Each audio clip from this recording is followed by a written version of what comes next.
Hello everyone, welcome to Lukman IAS. Today we are going to have the Hindu newspaper analysis dated 9th of August 2023. In today's newspaper discussion, we are going to cover some important articles from the editorial section of the newspaper, and also we are going to cover the other areas from the newspaper. Along with this, we have also taken some questions for the prelims exam and also for the mains exam. And also it is very important for you to stay connected with the newspaper reading. You need to be very regular in attending the classes so that you stay updated with the recent happenings on the ongoing issues. So let us start the discussion now.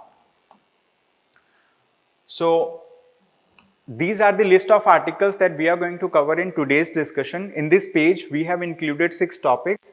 Along with the topics, we have also mentioned the relevance of these topics from the syllabus part. And also page number of the articles are mentioned from Delhi edition of the Hindu newspaper. And along with this, we have 7 more topics. In all, we are going to cover 13 topics in today's discussion. So let us start the discussion now. The first topic says the grammar of commerce in a new age of geopolitics. Okay. So this topic is important under GS paper 2, right, as part of international relations, and also it is important for GS paper 3 because this is related to the economics related topic. Okay. So now let us start the topic.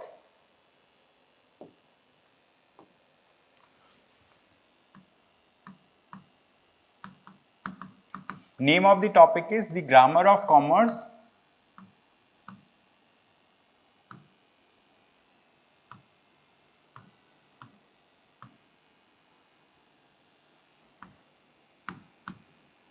in the new age of the grammar of commerce in a new age of geopolitics.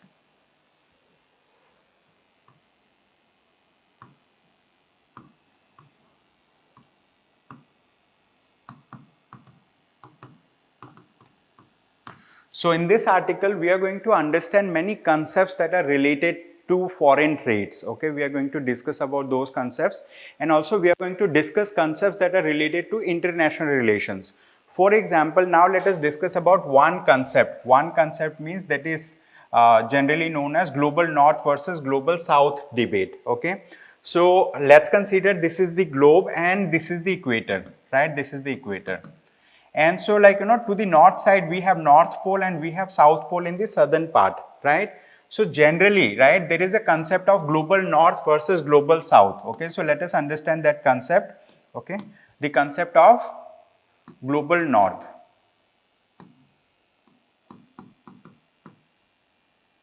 versus global south. Okay, versus global south. So we need to understand this concept. What do we mean by global north and what do we mean by global south? So when we talk about global north, it refers to all those countries that are developed. Okay, global north refers to all those countries that are developed. Okay, developed countries. Developed countries and more prosperous. Okay, developed and more prosperous countries.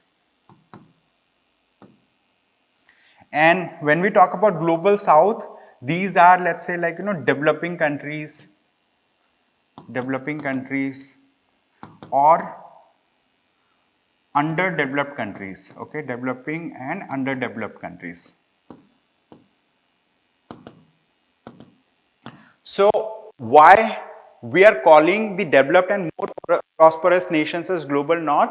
Because if we see, right, if we see that, if I talk about the North America, right, if I give you example of North America, right, or let's say Europe, okay, North America, Europe, or Russia, etc. These are developed countries. Okay, so these developed countries are mostly lying on the northern portion of the globe. They're lying on the northern part of the world.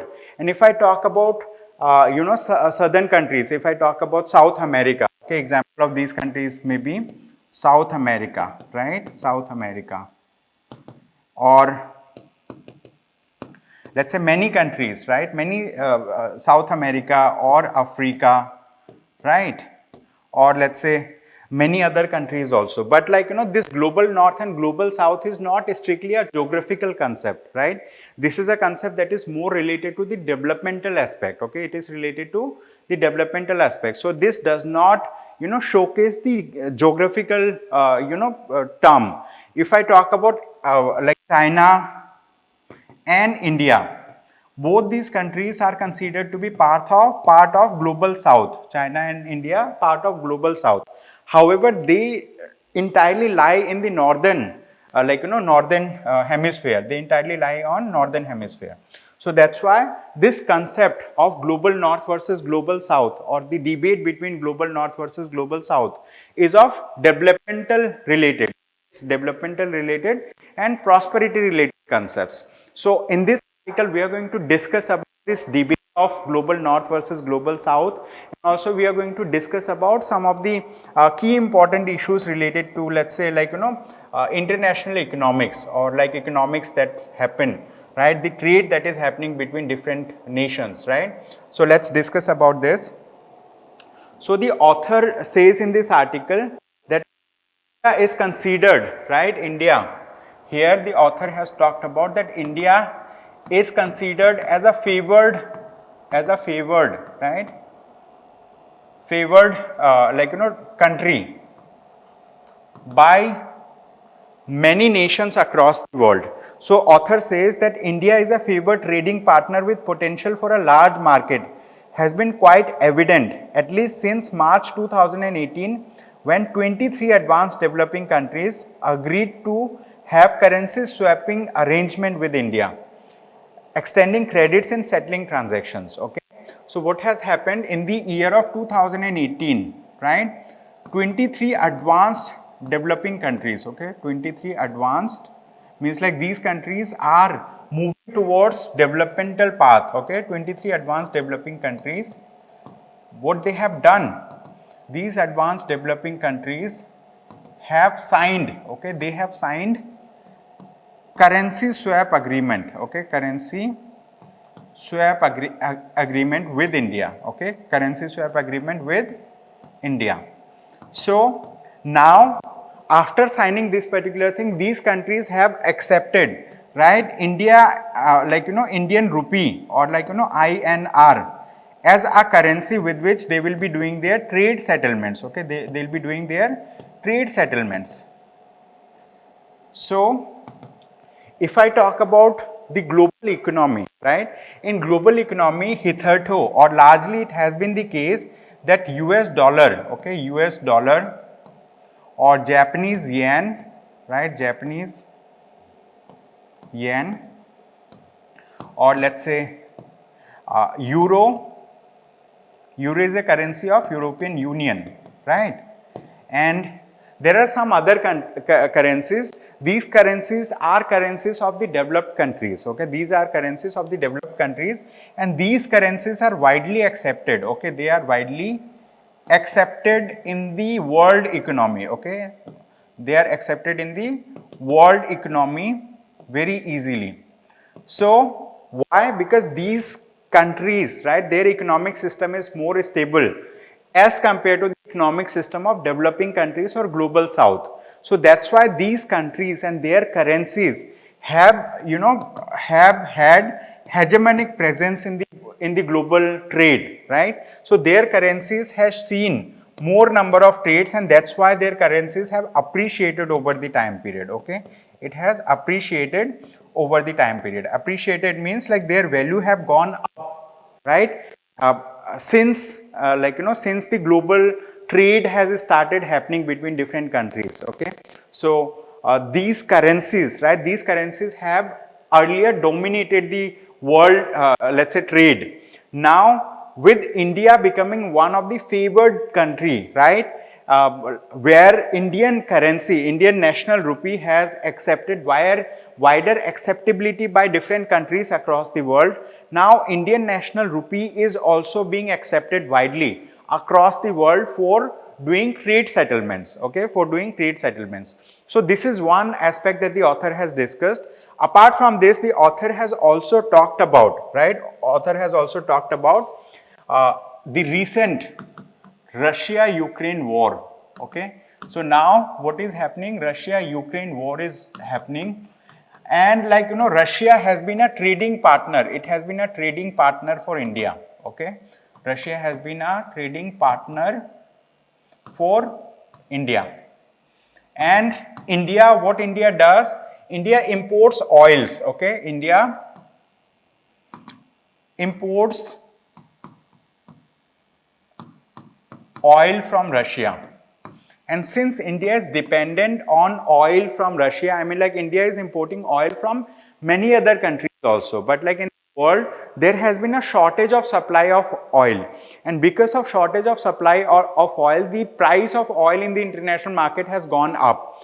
And since Russia is in a state of war with, let's say, Ukraine, many countries have blocked Russia from a SWIFT system. Okay, this is SWIFT currency settlement system. So like under this SWIFT system, there are, let's say, the transaction validation happens through messaging system. So Russia has been blocked because the United States of America has put sanction. Okay, it has put sanction on Russia. Okay, it has put sanction on Russia. And many of the allies, I mean many partner countries of United States of America, they have also put sanction on Russia.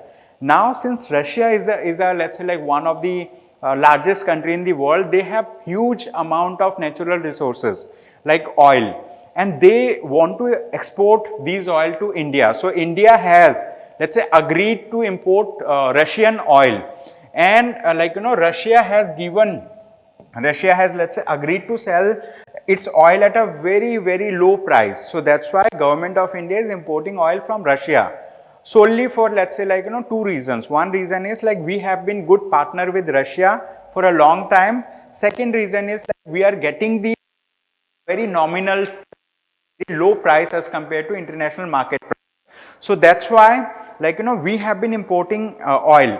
And now when we talk about, let's say, currency settlement, when we talk about trade settlement means that if you have imported something from a country, now you need to pay them, right? How do we do the trade settlement? So Russia and India has agreed that they are going to do the settlement through bilateral currency swap. Okay, so Russia is going to, let's say, accept what they are going to accept. They are going to accept payment through Indian national rupee. Russia is going to accept payment through Indian national rupee. Earlier, the trade settlement used to happen through US dollar. Now Russia has accepted that you can make the payment through Indian rupee. So for that purpose, there has been a temporary accounts that have been set up. These accounts are known as Vostro accounts. Okay, they are known as Vostro accounts. So Vostro accounts are those accounts that are, let's say, created for a short period of time for doing the settlement. Let's say like India is making payment in INR, right, in the Vostro account, and those people who are sitting in Russia, right, who export their oil to India, so they will receive the payment through INR. And any other trade that happens, so they are going to pay back into the same Vostro account in INR. So the trade is happening in INR. So this is, let's say, this is a good initiative. Why? Because India's currency is getting acceptance, and also India's currency is getting appreciated, because in the global economy, right, India's currency, which is Indian national rupee, is getting, let's say, recognized, and also it is appreciated. So this is the thing. Now, along with this, the author has given many such examples, right? Many such examples where the author has talked about, how historically Indian national rupee, right, had received acceptance, wider acceptance. Whenever there has been any clashes between, let's say, countries in the European Union also, those countries have accepted, let's say, payment in Indian rupee earlier. So in this article, the author has given many such examples. Apart from this, the author has talked about another new emergence. Okay, new emergence. What is that emergence? So we are going to talk about that new emergence. Now, India and UAE, United Arab Emirates, they have also signed agreements that they are going to do bilateral currency, right? They are going to do bilateral currency settlements. Okay, they are going to do bilateral currency settlements, means like for the trade that is happening between India and UAE. So in that case, like INR and dirham settlement will happen. Okay, dirham, INR and dirham settlement will happen. Similarly, there are many such trends. Okay, similarly there are many such trends. So author has said that Indian rupee, Russian ruble, China's yuan and UAE dirham and even Indonesia's rupiah are sharing the common goal of local currency transactions. Okay, so these countries like India, UAE, Indonesia, right, China, Russia. So these countries have shown, right, what they have shown. They have shown the aspiration to enhance their rupee transaction, right? So they wanted that like settlement should happen through their rupee, right, their rupee. So this is a new emergence, and this emergence is showcasing that now the time has come where global south, right, global south is going to take over, is going to come out of the hegemonic structure that was created by global north and its currencies. Now it is the time of global south to rise, because their currencies are going up, their trade is going up, and these countries are also moving towards the developmental path that the global north has already taken, right? So these are the things that have been mentioned in this article. So that's why the article has been named as the Grammar of Commerce in the New Age of Geopolitics. So the author says that there seems to be a new financial architecture where currencies of the South are ready to replace the hegemonic and exploitative order enjoyed by currencies and economies of the North. Okay, currencies of the South means currencies of global South, and economies of the North means economies of the global North. Okay, so this is the article. So with this, like, we will move to the next topic quickly. This topic says climate events and an umbrella for urban health. This topic is also important. This topic is related to health related aspects. So this is important for GS paper 2 and also it is important for GS paper 3. So let us understand this topic, okay?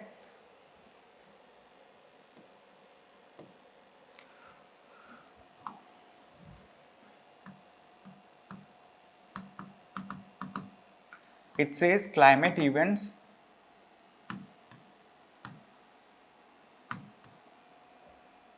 and an umbrella for urban health.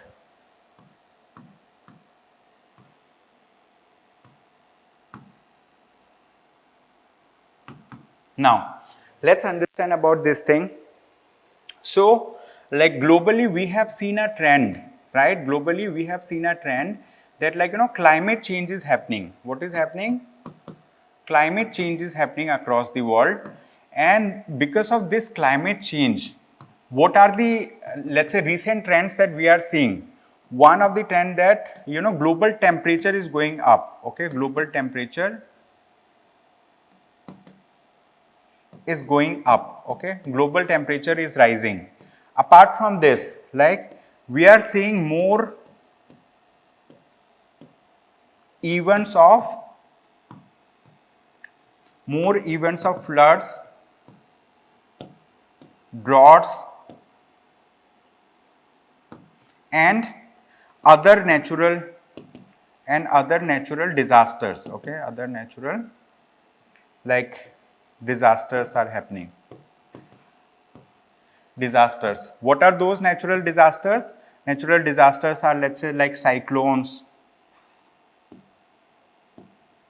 etc. are happening. Okay, cyclones, etc. are happening. So since climate change is rising, so it is also leading to rise in the sea level across the world. Many, let's say, like those many countries that are island nations. Okay, many island nations are, right, many island nations are at the verge of getting submerged. Okay, they are at the verge of getting submerged. So this is the thing, this is the trend that we are seeing. And the author is saying, since the climate change is happening, right, these climate change, right, these events, global temperature rise, more events of rainfall, floods, droughts, etc. This is also leading to, let's say, prevalence of the diseases, right, prevalence of diseases. What diseases? Disease like cholera, okay? Cholera, dengue or dengue, okay? Then there are many such diseases that are rising, okay? These diseases are like typhoid, cholera, dysentery, malaria, okay? Typhoid, cholera, dysentery.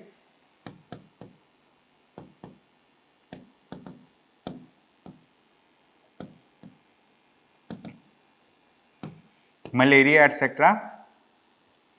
These diseases are also rising across the world, right? And who are those like people who are most like vulnerable to these diseases, okay? Who are those people?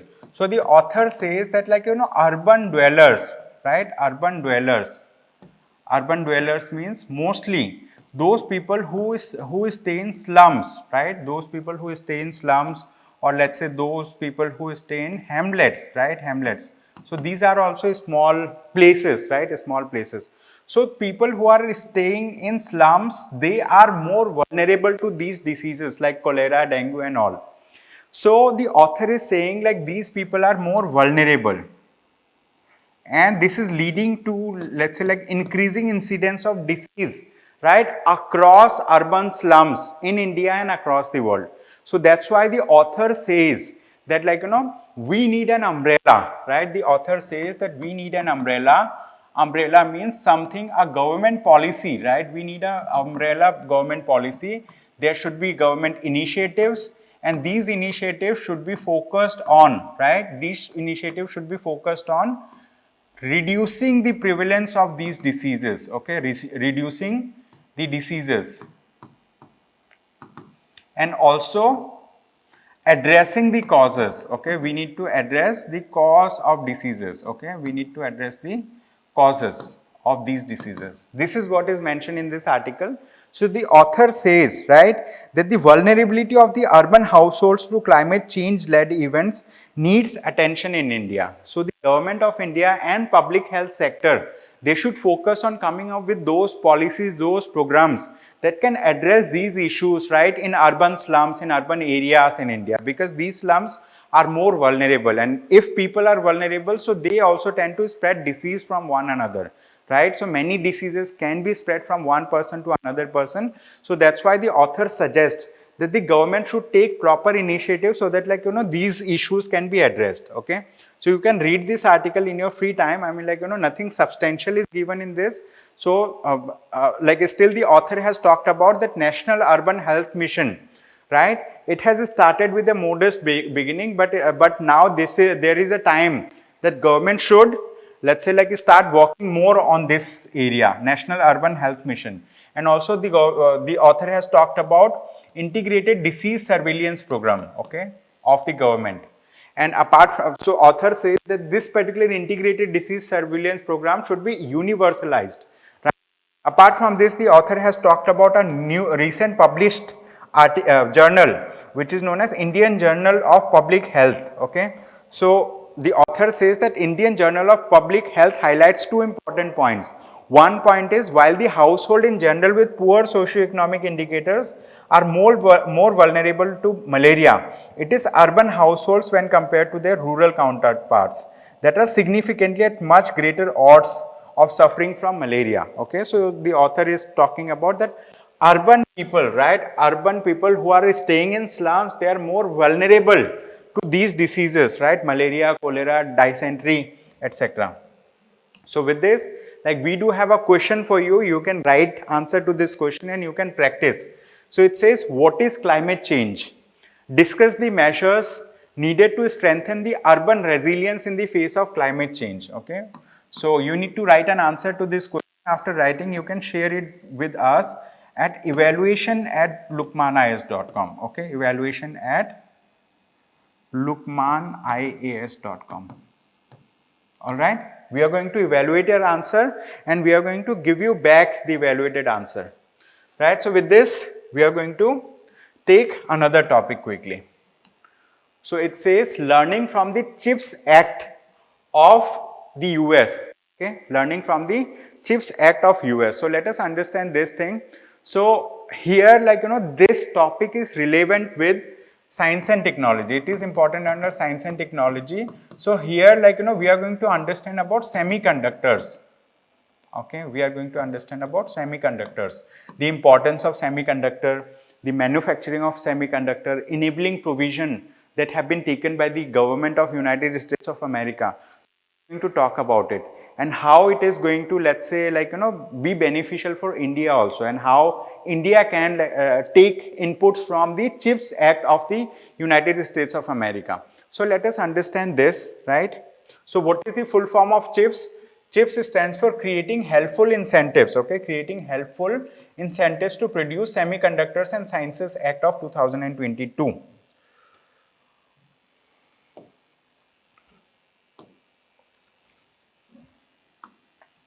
This topic is also very important, so that's why I'm writing this topic. This topic says learning from the CHIPS Act of US.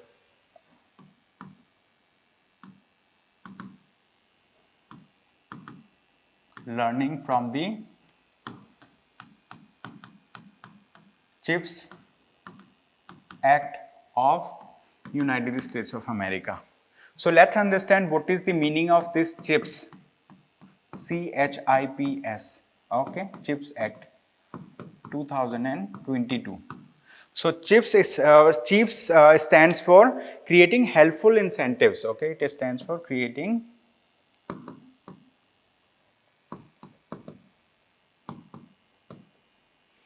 helpful incentives.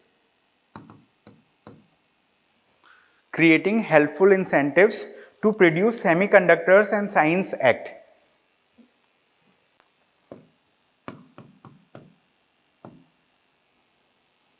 To produce Semiconductors and Science Act 2022 of US. Okay. So this is the full form of this act. Why this act is important? Because through this act, the government of the United States of America has created, right, a policy. It has, let's say, created a policy document, right? So this is an act. So this act actually, let's say, like, benefits, right? This act benefits the private sector. It benefits the private sector, and also it benefits the other industries, right? How? Because this act creates enabling provisions. Okay, it creates enabling provisions for manufacturing. Okay, for manufacturing what? Semiconductors. For manufacturing semiconductors. Now, many of you may be knowing what is semiconductor. Some of you may be having difficulty in understanding what is semiconductor. So let's understand what is semiconductor quickly. Right? What are semiconductors? So semiconductors are those materials, okay, they are those materials, right, that are used in electronic, they are used in electronic gadgets, okay, they are used in electronic gadgets. So they are, like, you might have seen plastic circuit board, which is known as PCB. So you have seen those boards, and in those boards, they, like, the electricity or current passes through these semiconductors. So these semiconductors, I mean, like, they operate generally with very less resistance. They have very less resistance, okay, and they have more conductivity, right? So semiconductors, examples of semiconductors can be silicon, germanium, etc. Okay, silicon, germanium, etc. So they are semiconductors. So silicon is the semiconductor which is widely used because it can operate at room temperature also. It can operate at room temperature. It can withstand, like, high temperature as well.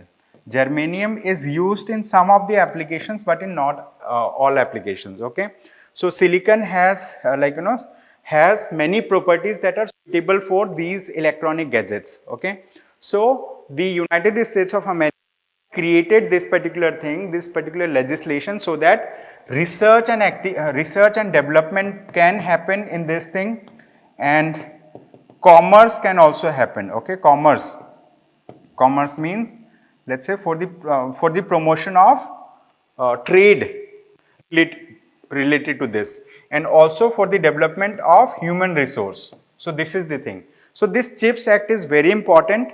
Okay, it is important for many purposes.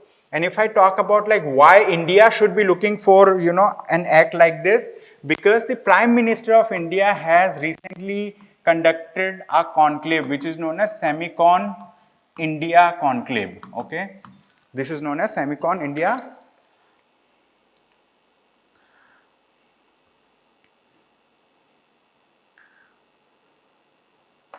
This is known as Semicon India Conclave. So this conclave has been taken by the Prime Minister of India, and in that conclave, the Prime Minister of India has given a shout out to the, let's say, like, you know, to the multinational companies, MNCs, for investment in India, to invest in India in semiconductor producing sector. Okay, in semiconductor producing sector. And many of these companies, like many of these multinational companies, have showcased their willingness to invest in India. They have showcased their willingness to invest in India, right? To invest in India.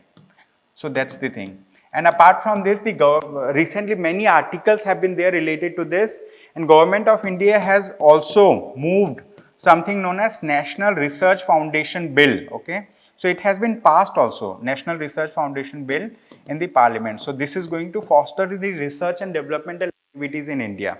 So that's why in this article the author has mentioned some of the key points related to the CHIPS Act of the United States of America and how India can benefit from them. So they say, like, you know, they have an outlay of $50 billion, right, over the next 5 years for United States of America. And out of those $50 billion, most of the amount will be given to the Commerce Ministry, Commerce and Industry Ministry there. And apart from this, they have allocated funds for the research and developmental also. They have allocated funds for trade promotion of this thing. They have allocated funds for, let's say, like, you know, creating a talent base of human resources in that area. So these are the things, right? These are the things related to this article. So you can read this article in free time to understand more about this. Okay, so in India also, like, we have created a similar facility which is known as Chips to Startup. I mean, like, you know, which is, let's say, the United States of America has created a nodal agency which is known as National Semiconductor Technology Center. So related to that, India has also done Chips to Startup, which is known as C2S. Okay, C2S means like this largely imitates that particular thing. And there is nothing wrong in imitating, because, like, you know, we'll be able to implement it at a shorter time frame. And also, like, you know, we have the developmental needs in the area of semiconductors in India. So with this, like, we have a question for you, right? We have a question. It says, what does the United States CHIPS Act of 2022 refer to? Okay, so I have written about its full form as well, CHIPS Act. So it refers to the Creating Helpful Incentives to Produce Semiconductors and Sciences Act of 2022. Okay, Sciences Act of 2022. So correct answer for this question is option C, right? Option C is the right answer for this question. So with this, we will move to the next topic quickly. And we have included explanation also for this. You can go through it in your free time.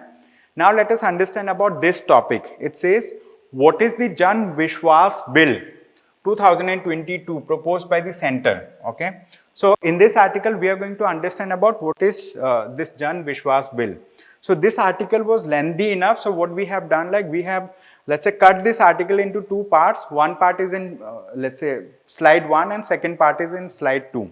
Okay, so this is Jan Vishwas Amendment Bill 2022. So this bill actually proposes, this particular single bill, it proposes to amend 183 provisions to be decriminalized in 42 central acts administered by 19 ministries and departments. Okay, this is the thing.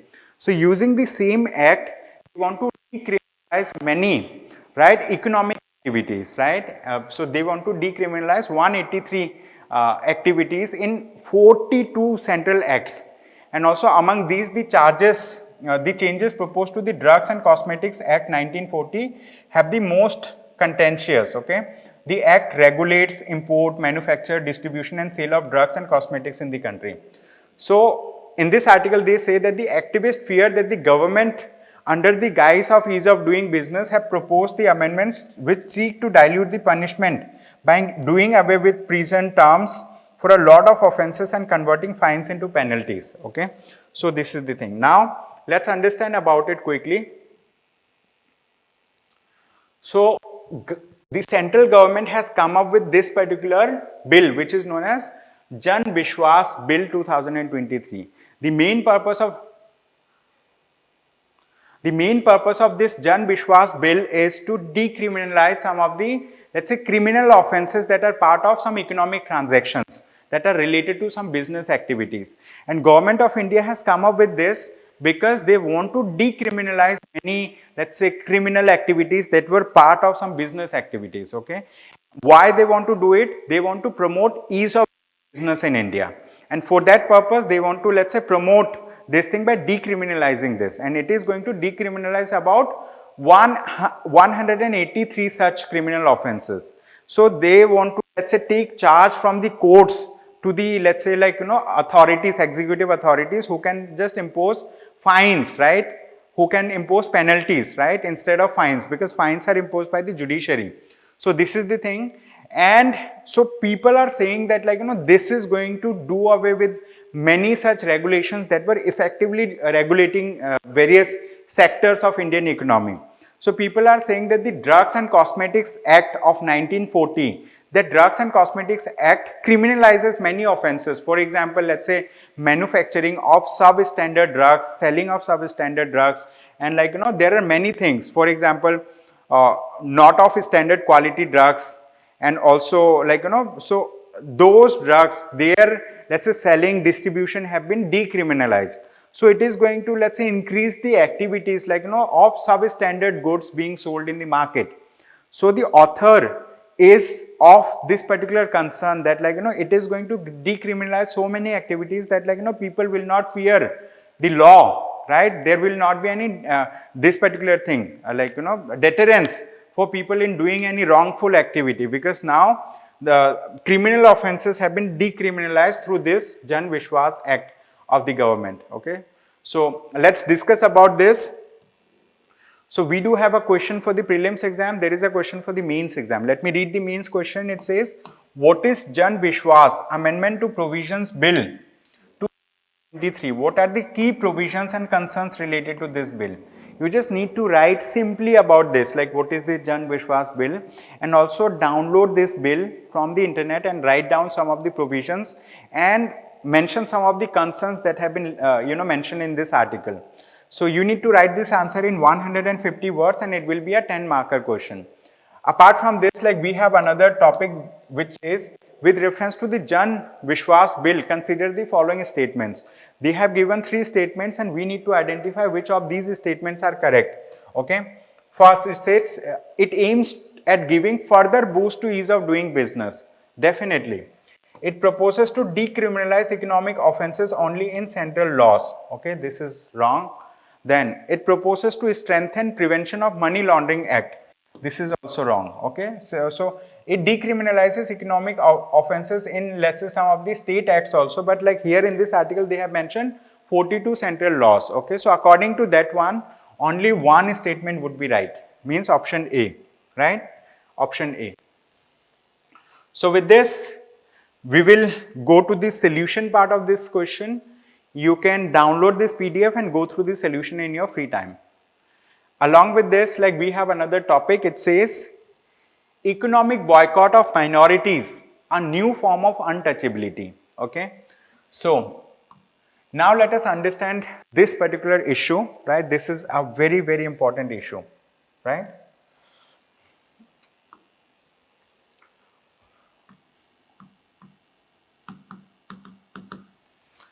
Name of this issue is economic boycott of minorities, a new form of untouchability.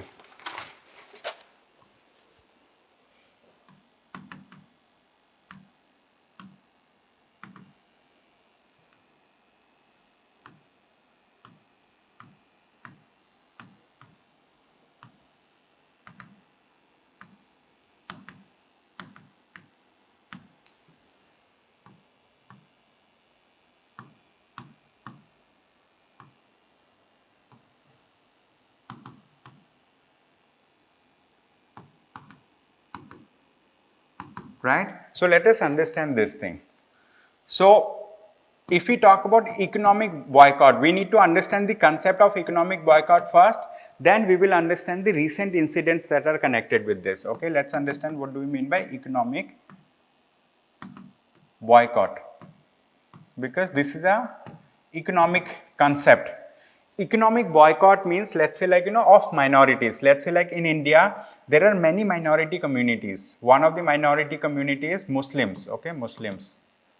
So Muslims is a minority community, and if I talk about Hindu, right, Hindus, so these people are majority community.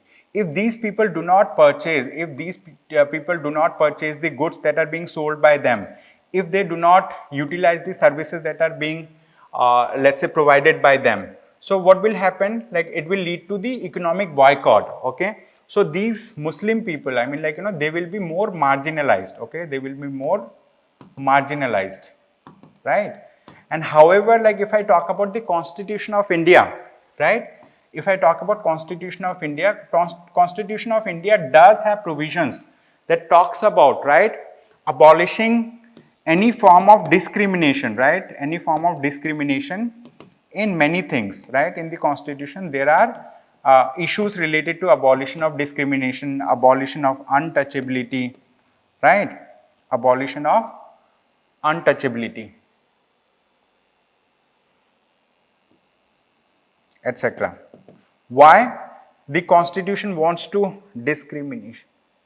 Why the Constitution wants to, like, let's say, abolish discrimination, untouchability of any format? Because, like, we want to achieve a India, right? We want to achieve a India where everyone, right, everyone enjoys, right, everyone enjoys the rights that are guaranteed by the Constitution of India. Everyone should be treated equally. And even in the preamble of the Constitution of India, right, there is a mention of fraternity. Okay, there is a mention of fraternity. Fraternity means brotherhood, right, among people, so that, like, we create a harmonious society, a society where everybody feels dignified, everybody does their work, right, in a dignified manner, everybody has equal rights. So we do have right to equality as well in the Constitution. So that's why the Constitution of India wants to achieve these ideals, right?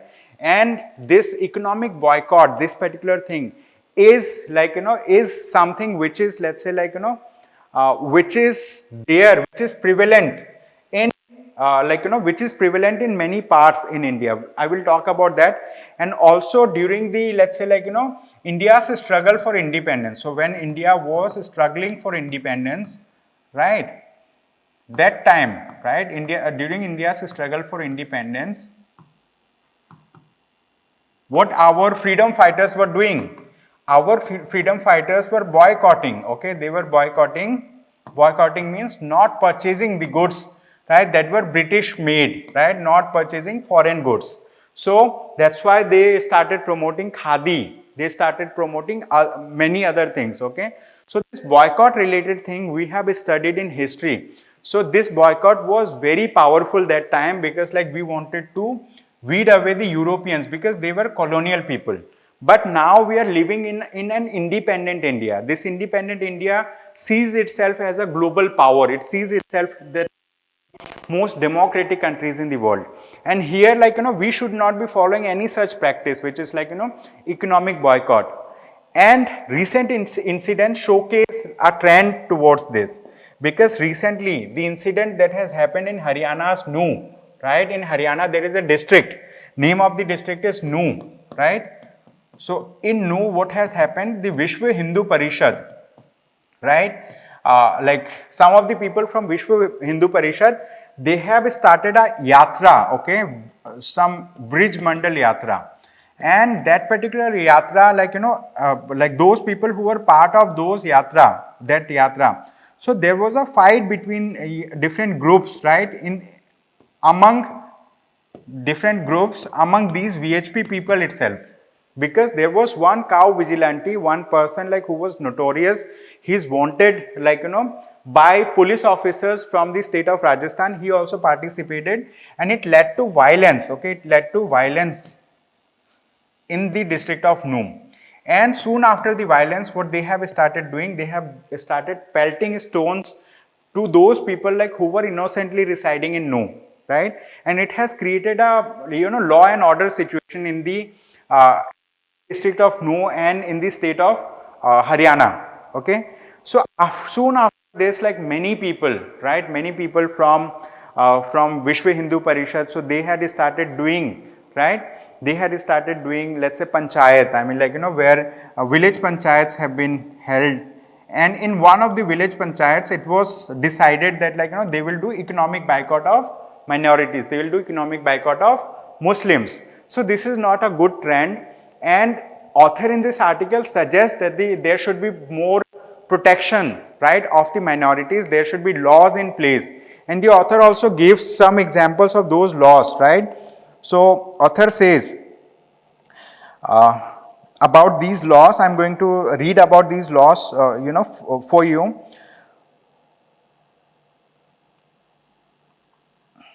Yeah, so author talked about this. Author said talked about Ambedkar's views also. Ambedkar said that the method of boycott was more effective than even open violence. Collective discrimination, marginalization, and disempowerment was justified as the right of individual to choose freely in a marketplace.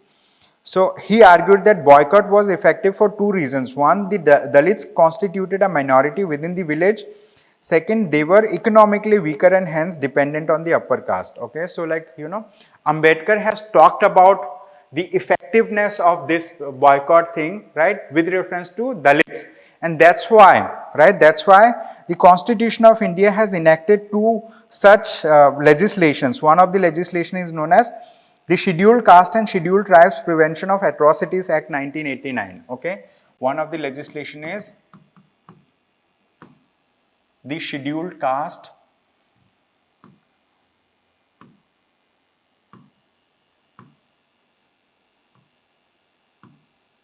and Scheduled Tribes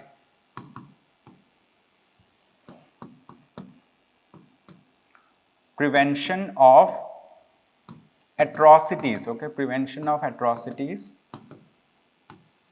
Act 1989. Then second thing was the second act that is there. It is Maharashtra Protection of People from Social Boycott. Okay, there is an act which is known as Maharashtra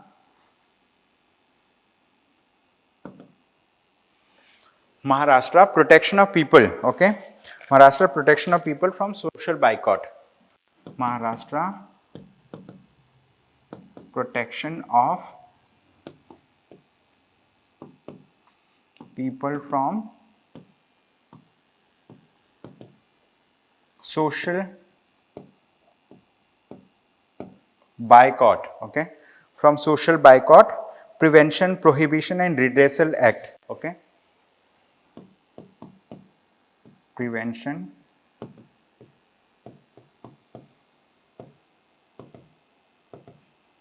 Prohibition and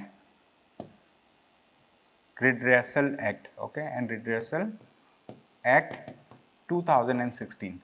These are some of the legislations that are already present in India, right? These legislations can be utilized for formulation of nationwide legislation that, let's say, prohibit any form of, let's say, boycott, right, within the country for Indian goods, right, for Indian goods and services. Okay, so the author says these things are not less than untouchability being practiced in India, because untouchability is is a criminal offense under the Scheduled Caste and Scheduled Tribes Prevention of Atrocities Act 1989. Okay, so with this, we are going to move to the next topic. So in this topic, we are going to understand about, let's say, the ongoing judgment, right, ongoing hearing that is happening in the Supreme Court of India related to Article 370 of the Constitution of India. So Mr. Kapil Sibal is appearing on behalf of petitioners, right, who have, let's say, filed cases in the Supreme Court of India against abrogation of Article 370 from the Constitution of India. So Article 370 talks about a special relationship state of Jammu and Kashmir enjoys with the Union of India. So now since this article was abrogated, right, after then the statehood of the Jammu and Kashmir was revoked. Now it has been created into two union territories. And so Mr. Kapil Sibal had an argument with the Chief Justice of India, and he discussed that, like, he said that the union government had diluted Article 370 through a series of executive acts, starting with the dissolution of the Jammu and Kashmir Legislative Assembly. So the central government has first, dissolved the Legislative Assembly of the state of Jammu and Kashmir, and after then they have imposed precedent rule in the Jammu and Kashmir. And after then, what they have done, they have tweaked, they have changed Article 370, Clause 3, right, to sidestep the precondition of getting recommendation of the now defunct Jammu and Kashmir Constituent Assembly. And after then, they have declared that Article 370 is inoperative. So Kapil Sibal has made his remark that the central government has done it in a planned manner, and which should not be considered to be constitutionally valid. Okay, the author said that, like, it need concurrence or it need recommendation from the Constituent Assembly of the state of Jammu and Kashmir. And there has been previous debates also related to this between the Chief Justice of India and the bench of judges, right? So a constitutional bench is hearing the matter. Constitutional bench means a bench that comprises at least 5 members, 5 judges of the Supreme Court of India. Okay, so they are hearing this matter, and, like, this thing is happening. Now there is a question related to the nature of permanence of Article 370 into the Constitution, whether this article is permanent or it is temporary. Okay, so still hearing is going on, nothing has been arrived yet. Okay, so every day one or other issue is, let's say, like, discussed, and I have already discussed about one specific which is known as functus officio. There was let's say there was one specific discussion on this, where they have discussed about the doctrine of, okay, they have discussed about the doctrine of functus officio. So what is the doctrine of functus officio? Doctrine of functus officio says that, like, if, let's say, like, there is an arbitrator, just for an example, if this arbitrator has taken a decision, right, if this arbitrator has taken a decision, after taking the decision, the same arbitrator cannot, okay, he cannot revise his decision. He cannot change anything in the decision. He cannot alter the decision. That is known as functus officio. So this terminology has been used, right, with reference to the Constituent Assembly, okay, with reference to Constituent Assembly, right, Constituent Assembly of the state of Jammu and Kashmir, erstwhile state of Jammu and Kashmir. So the Chief Justice of India has said that the recommendation from the Supreme Court, Chief Justice of the Supreme Court said that the recommendation from the Constituent Assembly could be taken by the central government only if the Jammu and Kashmir, this assembly, Constituent Assembly, was in place. Since, like, they have framed the constitution of the Jammu and Kashmir, and after then this body has dissolved. So it has become functus officio. Now they are not in a position to revise their decision, to amend the decision, to change the decision. That's the thing. Okay. So I hope you have understood the concept of functus officio. So with this, like, we are going to talk about another topic. So this topic says, trial done in India shows nutrition support prevents TB related deaths. Okay. So I'm going to be quick on this topic. So we know that TB stands for tuberculosis. Okay. TB stands for tuberculosis. It's a disease that is prevalent in India, right? And recently there has been trial, there has been testing conducted, right, on TB patients, okay, on TB patients. So there were 2 groups of TB patients. One group of those people, let's say, like, one group of those people, group 1, and other group was group 2. So group 2 people, right? Group 2 people, I mean like they were given the usual meal that they were having. Okay, they were given usual meal. And group 1 people were given, let's say, additional nutrition support. Okay, they were given additional nutrition support. And so this has been noticed by the people who are conducting the trial, that those people who have received the nutrition support, right, they have shown more, let's say, like, more cure. I mean, like, so trial done in India shows nutrition support prevents TB. So it has showed that, like, it has prevented TB in most of the people as compared to the group 2. Okay, so this trial has been done and there are many references to this. They have talked about different kind of varieties of, let's say, dal or like pigeon peas, etc. So that's not important. Here we need to understand one thing, that, like, TB are, let's say, of different types. One is known as multi-drug resistant TB, which is known as MDR TB, multi-drug resistant TB, and other is known as, like, other type of TB is is known as, let's say, there is other, let's say, which is not drug resistant TB. So related to these TB, like, we do have different treatment plans, and recently there was a BPAL regimen. Okay, so BPAL regimen that has been recommended, and this BPAL regimen will include only 3 types of drugs. One is bedaquiline, then there is another, then linezolid. These 3 drugs will be used for treatment of TB. Earlier, like, there was a combination of huge number of drugs, huge number of, let's say, tablets. Now the doses will go down and efficacy will go up, right, related to TB. So with this, we came to another topic. This says more students using smartphones for entertainment than study survey. So recently a survey was conducted by let's say, like, various organizations. So it was conducted by the Development Intelligence Unit, DIU, a collaboration between Transform Rural India and Sambodhi Research and Communication. So according to this survey, the Union Health, Union Ministry, right? So Union Ministry of Education or Union Education Minister has said that, like, those students, those school going students who have smart devices, they are using these smart devices for, let's say, downloading movies, for playing online video games, to, let's say, listen to songs, to view videos, instead of using for learning purposes. So more number of students are using, right, the smartphones for these purposes than for learning purposes. So this is all, this is the crux of this article. So they have mentioned about, let's say, graph data and also it is not needed for us at this stage, right? Here they have mentioned also about, like, the aspiration of parents, like how many parents want their children to, let's say, study up to graduation, post graduation, or up to elementary, right, up to secondary, higher secondary, etc. So that is mentioned in the graph. You can go through it in your free time to understand more, right?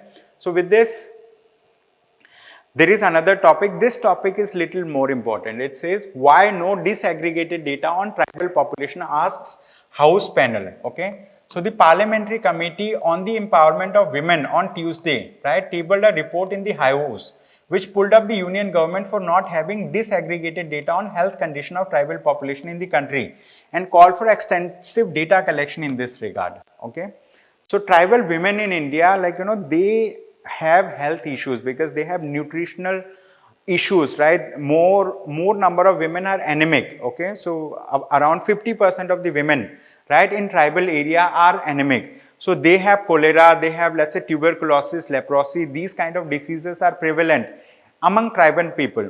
So that's why they want, the Parliamentary Committee, they want that disaggregated data should be there, data like that is specific, so that we can identify which group of women have which kind of diseases, so that, like, there can be more policy measures, right, to address these issues. So this is the thing. So, like, they have discussed about, let's say, a few diseases. For example, sickle cell anemia, which is a kind of genetic disease, right? Sickle cell anemia is a kind of genetic disease, and this hampers the blood, right? So blood becomes sickle cell type, and they lose the capacity of absorbing oxygen. So they lose the capacity that a normal blood has, right? So along with this, they have mentioned about G6PD deficiency. So these things are rising, right, among tribal women's in India. Okay, so that's why the tribal ministry has been pulled up. Apart from this, like we have another topic. This topic is important. It says fiscal firepower necessary to handle exogenous shocks. Okay. So no favorable change in global headwinds and associated risks since union budget, says Finance Ministry as conveys inability to release medium-term expenditure framework. Okay. So now let us understand this topic. It says fiscal firepower necessary to handle exogenous shocks. So you might be knowing that like we have this Fiscal Responsibility and Budget Management Act. Okay. There is an act which is known as Fiscal Responsibility and Budget Management Act. This Fiscal Responsibility and Budget Management Act mandates the central government and state governments to come up with, right, short-term expenditure framework, medium-term expenditure framework, to come up with, let's say, various, let's say, policy measures that like what they are going to do in the next 2 years, right, to come up with some kind of predictions and also limit their fiscal expenditure, beyond certain, let's say, limit. So this Fiscal Responsibility and Budget Management Act is a very, very important act. So recently the Union Finance Ministry has said that it is unable to come up with, to release the medium term expenditure framework. Why? They have mentioned 2-3 things, that like, global uncertainties are still in place, let's say because of Ukraine-Russia war, and also we have just come out of COVID-19. And there are many such, let's say, like, unpredictabilities that are associated, many risks are associated. So like it is very difficult to, let's say, come up with any policy measure, to come up with any predictable, let's say, like, growth projection, predictable projection, how much we are going to spend. This is what was mentioned. So ministry cited unprecedented global uncertainties that may adversely affect medium-term projections while skipping fiscal projection for 2024-25 and 25-26. And also effective management of exogenous shocks necessitate additional flexibility. So government said like, there can be some shocks from outside market, means like there can be some uncertainties that is going on in the global market, and that requires like, some flexibility for the government so that it can meet like those challenges, right? So that's why it is difficult to come up with medium-term expenditure framework. So this is what is said by the Finance Ministry. So that's all in this topic. So with this, like, we will move to the next topic. You can read this topic to understand more. This topic says falling short. Okay, the data protection bill continues to have deficiencies that need cleaning up. So we have already discussed about Digital Personal Data Protection Bill 2023. We have discussed about it, and we have also discussed about that this bill categorizes like, people into, let's say, data principal. Okay, data principal are individuals like us, right, whose data will be used by corporates, companies. And on the other side, they talk about data fiduciary. Okay, data fiduciary are individuals and organizations that are going to use the data of, let's say, citizens. And so this particular Digital Personal Data Protection Bill has many deficiencies. It, let's say, fails to protect the user data. It has many concerns associated with this. And also the users like us, we have been entrusted with duty and responsibility. Okay, we have been entrusted with duty and responsibility. Means like if in case like we file a complaint, find to be frivolous, then they will be charging or imposing fine or penalty on us that may extend up to 10,000 rupee. Okay, 10,000 rupee. And so data fiduciary also have been given responsibility that like, in case of any data breach, they need to notify the users, they need to notify the data principal about it. And also in case of, let's say, any violation by the data fiduciary, there are provisions of, let's say, there are provisions of fines or penalty of, amounting to 250 crore against data fiduciary. So there are many things, right, that are, let's say, missing in this thing, and it fails to protect the user data. And apart from this, it does have many other provision that dilutes the Right to Information Act also, that dilutes RTI Act 2005, because RTI Act 2005 used to have exemptions, like categories of exemptions for the central government, under which the public information officials could deny sharing some information under RTI to the public at large. And this Digital Personal Data Protection Bill wants to widen those exceptions. Now the government and its let's say machinery will be having more discretion in sharing or not sharing the data. So there are a lot of deficiencies that this Digital Personal Data Protection Bill has. So in this article they have discussed some of those deficiencies, right? However, in yesterday's article, yesterday's discussion, right, yesterday's I think 8th of August and of 6th of August, I have discussed in detail about it, right? I have discussed many provisions article wise. So with this, like, let us take this question. It says which is not the purpose of Right to Information Act 2005, okay? Which is not the purpose. So we need to identify the one that is not the purpose. First one, it says to promote transparency and accountability in government functioning. This is right, okay? Second, to provide citizens with a tool for accessing political records. Yes. Then it provides citizens with the access to records held by the central and state governments. Fourth, to encourage government secrecy. Okay, this is wrong, and this is going to be our answer. Option D is the answer in this question. Okay, option D. So with this, we will move to the next question, next topic quickly. So it says Rajya Sabha again passes 4 bills in the absence of opposition. So the opposition members have been protesting against the Manipur, right? In Manipur, violence has happened between ethnic communities, and those violence were not controlled by the state government of Manipur. So there was a breakdown of the law and order machinery in the state of Manipur. So related to that, the opposition member parties have been talking, right? Have been talking into the parliament. They have been, let's say, pinpointing the central government of its inability to control, the violent activities and activities that have, let's say, done atrocities against women in the state of Manipur. So people have walked out, the opposition members have walked out, and during that time the central government has passed many bills. One of the bill is National Capital Territory of Delhi Amendment Bill. Apart from this, they have passed the Inter-Services Organization Command, Control and Discipline Bill, the Indian Institute of Management Bill, the National Dental Commission Bill, the National Nursing and Midwifery Commission Bill. So these things have been passed, and most of these I have discussed in let's say my previous discussions. I have discussed in detail about Indian Institute of Management Bill. I have discussed about, let's say, many bill also in the past. So you can go through our previous discussions to understand in detail about those bills. Okay. So this article just talks about that, like, government is passing many legislation in the absence of the central government. Okay, they are passing many legislation. Then this is another topic. It says amount of crop insurance claims pending under Pradhan Mantri Fasal Bima Yojana. Okay, so this is just a data point, like how much insurance claim, like what is the amount of insurance claims that is pending with the central government, right, under Pradhan Mantri Fasal Bima Yojana. So this says 2,761.1 crore in total.